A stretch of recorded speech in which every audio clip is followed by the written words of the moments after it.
এই জাহান্নামে পুরুষের সংখ্যা বেশি না মহিলার সংখ্যা বেশি?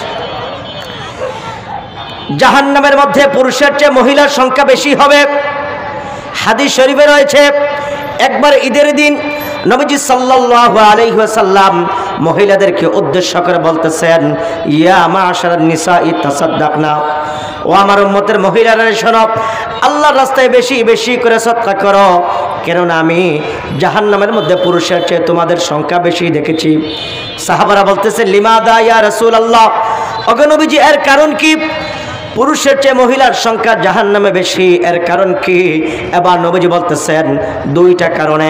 এক নাম্বার, তাকফুরনাল আশিরা, মহিলারা তারা তাদের স্বামীর শুকরিয়া আদায় করে না, স্বামীর না শুকরি করে থাকে, এটা হলো এক নাম্বার।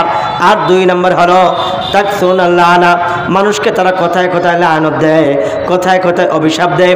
এই দুইটা কারণে পুরুষের চেয়ে মহিলার সংখ্যা জাহান্নামে বেশি। দুইটা কারণে পুরুষের চেয়ে মহিলার সংখ্যা বেশি। এক নাম্বার কি বলেন?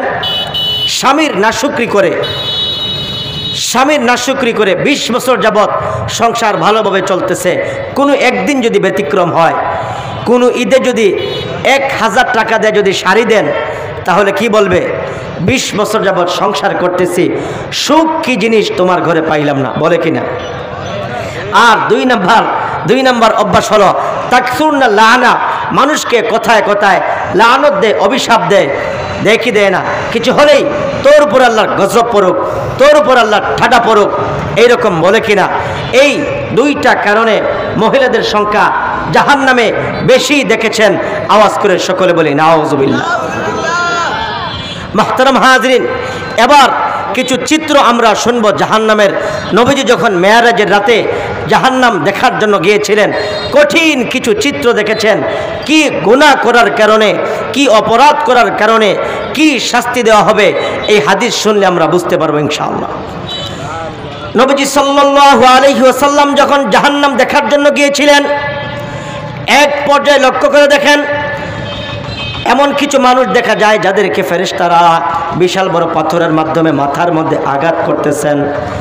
বিশাল বড় পাথরের মাধ্যমে মাথায় আঘাত করা হচ্ছে। অবস্থা এমন হচ্ছে, এত জোরে মাথায় আঘাত করা হচ্ছে, পাথর গিয়ে দূরে পড়তেছে, মগজ মস্তকগুলো ছিটকে ছিটকে পড়তেছে। নবীজি অবাক হয়ে যান, এরে জিবরিল, এত কঠিন আযাব কেন হচ্ছে? এবার জিবরিল বলতেছেন, ইয়া রাসূলুল্লাহ, ওগো নবীজি, এই সমস্ত মানুষেরা দুনিয়ার মধ্যে নামাজ পড়তো না, নামাজ না পড়ার কারণে আজকে এমন কঠিন অবস্থা হয়ে গেছে, নাউজুবিল্লাহ। এরপর নবীজির সামনে গেলেন, গিয়ে দেখেন এমন কিছু মানুষ দেখা যায় যাদের হাতের নখ হলো তামা বিশিষ্ট, লম্বা লম্বা তাদের নখ দেখা যায়। নিজের নখের মাধ্যমে শরীর থেকে গোশত ছিটতেছে, নিজের গোশত নিজে ছিটতেছে, নিজের গোশত নিজে ভক্ষণ করতেছে। নবীজি অবাক হয়ে যান, এরে জিবরিল, এই মানুষগুলো কি অন্যায় করেছে? নিজের গোশত নিজে ছিটতেছে আর নিজে ভক্ষণ করতেছে। এবার নবীজি বলতেছেন, ইয়া নবীজি জিবরিল নবীজিকে বলতেছেন, ইয়া রাসূলুল্লাহ, ওগো নবীজি, এই সমস্ত মানুষেরা দুনিয়ার মধ্যে তারা গীবত করেছে, মানুষের দোষ চর্চা করেছে, যার কারণে নিজের গোশত আজকে নিজে ভক্ষণ করতেছে, নাউজুবিল্লাহ। এরপর নবীজির সামনে গেলেন, কঠিন একটা চিত্র দেখেন। বিশাল বড় তন্দুরের চুলা দেখা যায়, তন্দুরের চুলার ভিতরে দাউ দাউ করে আগুন জ্বলতেছে এবং আগুনের মধ্যে বিষাক্ত সাপ বিচ্ছু দেখা যায়, বিষাক্ত সাপ বিচ্ছু দেখা যায় এবং যুবক যুবতী ওই চুলার ভিতরে উলঙ্গ অবস্থায় দ্বারা আছে। নবীজি অবাক হয়ে যান, বিষাক্ত সাপ বিচ্ছুগুলো যুবক যুবতীর যৌনাঙ্গের মধ্যে কামড় দিচ্ছে, ব্যথার যন্ত্রণায় তারা চিৎকার করতেছে। নবীজি অবাক হয়ে যান, এরে জিবরিল, এই যুবক যুবতী কি এমন গুনাহ করেছে, আজকে কেন এত কঠিন আযাব? এবার জিবরিল বলতেছেন, ইয়া রাসূলুল্লাহ, ওগো নবীজি, এই যুবক যুবতী তারা দুনিয়ার মধ্যে জেনা ব্যভিচার করেছে, যার কারণে আজকে তাদের এমন অবস্থা হয়ে গেছে, নাউজুবিল্লাহ। ভিন্ন রায়ত রয়েছে, নবীজি জাহান্নামের কিনারায় চলে গেলেন, গিয়ে দেখেন এমন কিছু মহিলা দেখা যায় উলঙ্গ অবস্থায় জাহান্নামের আগুনের মধ্যে দাঁড়ায় আছে। ফেরেশতারা তাদের স্তনের মধ্যে বড় বড় বড়শি লাগাইয়া কাবাবের মতো ঘোরাচ্ছেন, কঠিন আযাব দেওয়া হচ্ছে। এবার নবীজি জিবরিলকে বলতেছেন, আরে জিবরিল, এত কঠিন আযাব কেন দেওয়া হচ্ছে?